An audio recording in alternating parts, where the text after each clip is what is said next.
All right, everybody, we're going to talk a little bit about Manifest Destiny and the territorial expansion and economic expansion that the United States saw between the years of 1830 and 1860.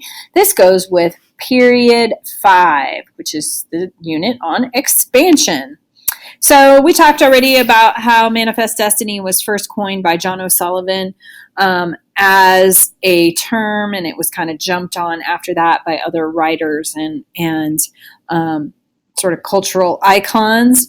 And his quote, "Away, away with these cobweb tissues of the rights of discovery, exploration, of settlement. The American claim is by right of manifest destiny to overspread and to possess the whole of the continent, which Providence has given us for the development of the great experiment of liberty." So he's basically saying God has given us this land so that we can grow and develop and continue to experiment with democracy.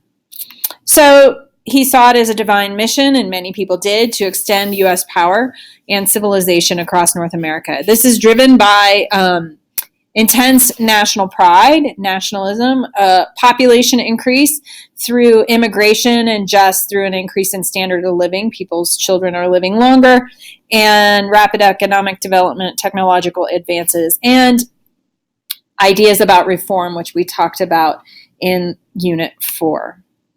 So we first start to see this in Texas. In 1823, Mexico was just recently independent from Spain and was actually actively seeking settlers into that territory of northern Mexico, which is today Texas.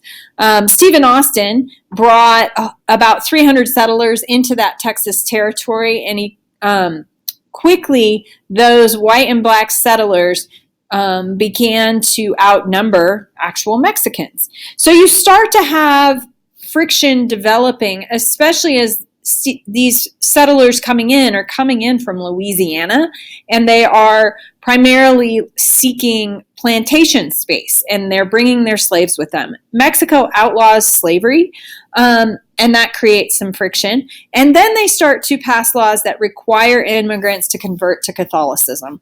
That ain't going to go well. You know that.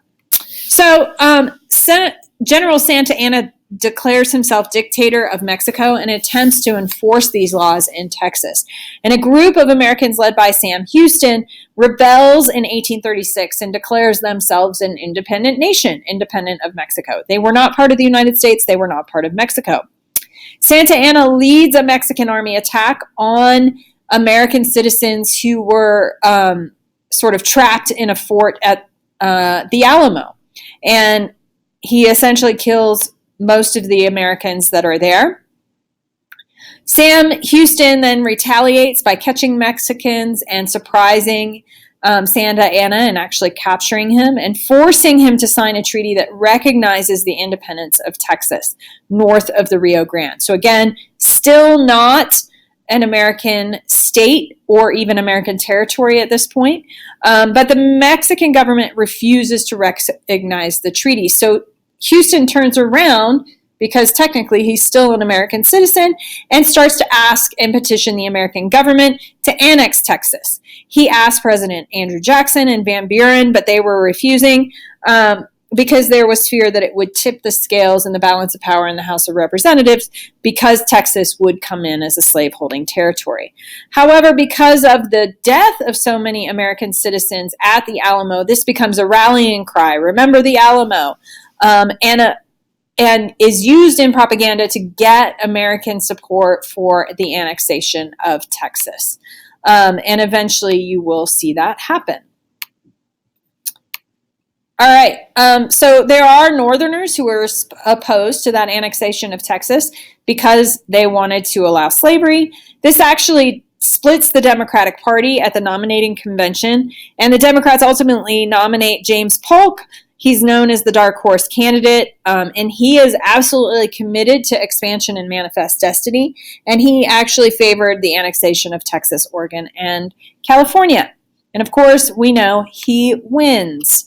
After winning the election, he starts to talk about his foreign policy goals, which includes the settlement of the Oregon dispute with Britain, annexation of Texas, and acquisition of California all the way down into Mexico. This would mean that we essentially would have a continental United States. And that's already going to create some tensions with Mexico, as we already have some tensions with the Texan independence down there. So Polk pushes for this annexation through a joint resolution of Congress, and he manages to get a simple majority in both houses, which leads to diplomatic problems with Mexico, and there's a dispute as to where the border should be. So Polk dispatches General Zachary Taylor to go to the River Rio Grande and establish that border, and Zachary Taylor actually pushes beyond the Rio Grande and actually invades central Mexico. U.S. forces make it all the way to Mexico City. It's pretty amazing and impressive that they were able to push that far in 1847. He also is arguing for this land dispute. He wanted to get U.S. claims all the way up into what is now British Columbia, but that 54-40 or fight, he was ready to go to war with Great Britain over that as well. Ultimately, you can see the line ends up at the 49th parallel. So here you can see the Mexican War from 1846 to 1847 and U.S. offensives into Mexico, all the way going down into Veracruz and then coming into Mexico City. So pushing well beyond that border, Rio Grande border, and in fact going all the way over into California territory. There were people who even wanted to push into Baja. So the consequences of this war, ultimately it was a military disaster for the very young nation of Mexico. The Treaty of Guadalupe Hidalgo, which is also known as the Mexican Cession Act of 1848, recognized the Rio Grande as the U.S. southern border and also said that the United States would take possession of California and New Mexico, but they would pay Mexico $15 million for that territory. The Whigs opposed this because they felt it was an effort to expand slavery, so they attempted to block at least the expansion of slavery by passing the Wilmot Proviso as an amendment to that treaty, and it would have forbidden slavery in those new territories, but it actually failed in the Senate. So you can see that we're starting to see some sectionalism, some tensions about slavery in the years leading up to the Civil War. In the South, you have this desire of pro-slavery Southerners to expand into Latin America to gain plantations and to expand slavery and their economic status. They attempted to pass the Ostend Manifesto, which was an attempt to purchase Cuba from Spain.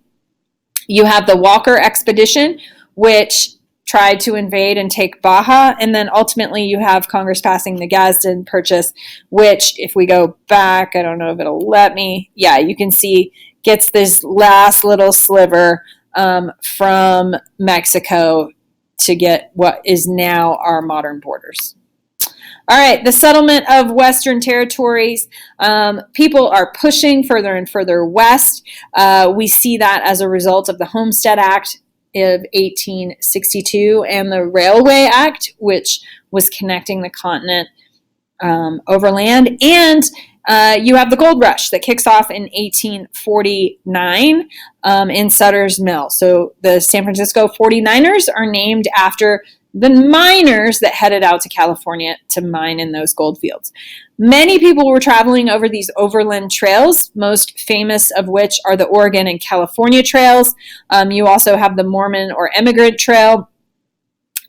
These folks were homesteading, and you start to see rural communities popping up and developing. Mind you, there are Native Americans already in these territories, so that's going to cause some conflict and some problem as we see European Americans moving into these Native American territories. Many of these folks, homesteaders, were moving into the Great Plains where there was a lack of trees and lumber to build homes, so they were building their homes out of sod. So they were called exodusters or sod busters.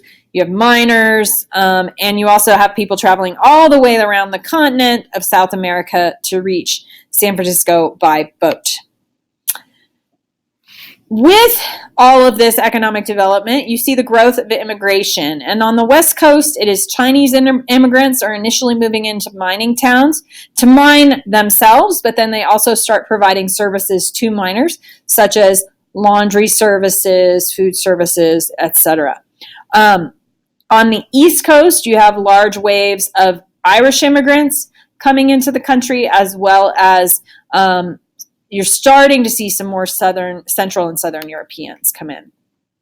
A lot of this is spurred by an industrial economy, which you have sewing machines, telegraphs, firearms, railroads, cheap, rapid transportation. All of this is encouraging movement to the United States.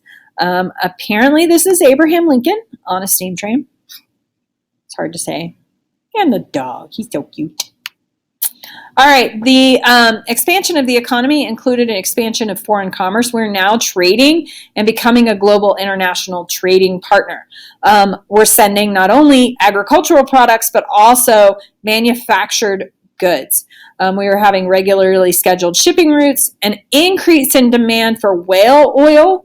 Whale oil was used to lubricate all kinds of machines, and it was also used for lighting and those sorts of things. But mostly it was for lubrication of these new steam machines. You have the development of steam ships, which cuts the time to go across the Atlantic Ocean significantly, and that allows us to start negotiating trade treaties with these foreign countries.